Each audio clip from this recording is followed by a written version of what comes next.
Hello everyone, আজও চলে এসেছে একটা রেসিপি নিয়ে। সেটা হলো আলু ফ্রাই। আলু ফ্রাই সাধারণত সবাই ঘরে খেয়ে থাকো, তো একটু আমি অন্যরকম ট্রাই করেছি। দেখে নাও তোমরা কিভাবে করি।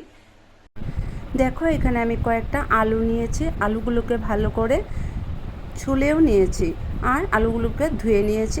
এদিকে আলুগুলো কেটে নিয়েছি, কেটে ও জলে ভিজিয়ে ভালো করে ধুয়ে নিয়েছি আর জল ঝরিয়ে একটা প্লেটে রেখে দেবো আলুগুলোকে। এদিকে কড়াই বসিয়ে দিয়েছি, কড়াইতে তেলও দিয়ে দিয়েছি। তেলটা গরম হয়ে গেছে।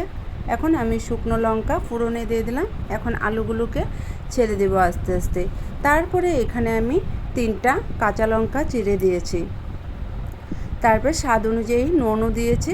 ভালো করে নাড়াচাড়া করে নেব আর গ্যাসের ফ্লেমটা একটু কমিয়ে নেবে, না হলে পুড়ে যাবে। একটু সময় নিয়ে বানাতে হবে এটা। তারপরে এখানে হলুদের গুঁড়ো দিয়ে দিলাম 1/2 চামচ। এটাকে ভালো করে নেড়ে চেড়ে নিলাম আবার। আর যে পর্যন্তটা লাল না হবে ততক্ষণ এখানে আমি পোস্তদানাটা দেব না। দেখো, এটা আমার প্রায় ভাজা হয়ে গেছে। এখন আমি এদিকে একটা বাটিতে পোস্তদানা বেটে নিয়েছি। পোস্তদানা দেখো অল্পই বেটে নিয়েছি আর বাটাটা ফিনিশিং দেইনি। এখন আমি পোস্তদানা ছেড়ে দিলাম।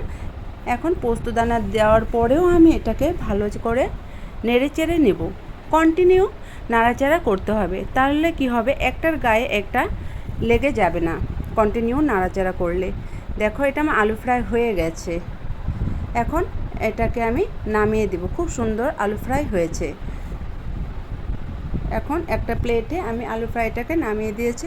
সাধারণত সবাই ঘরে আলু ভাজা খেয়েই থাকো। একবার পোস্তদানা দিয়ে ঘরে আলু ভাজা ট্রাই করে দেখো, খুবই স্বাদ লাগে গরম গরম ভাতের সাথে।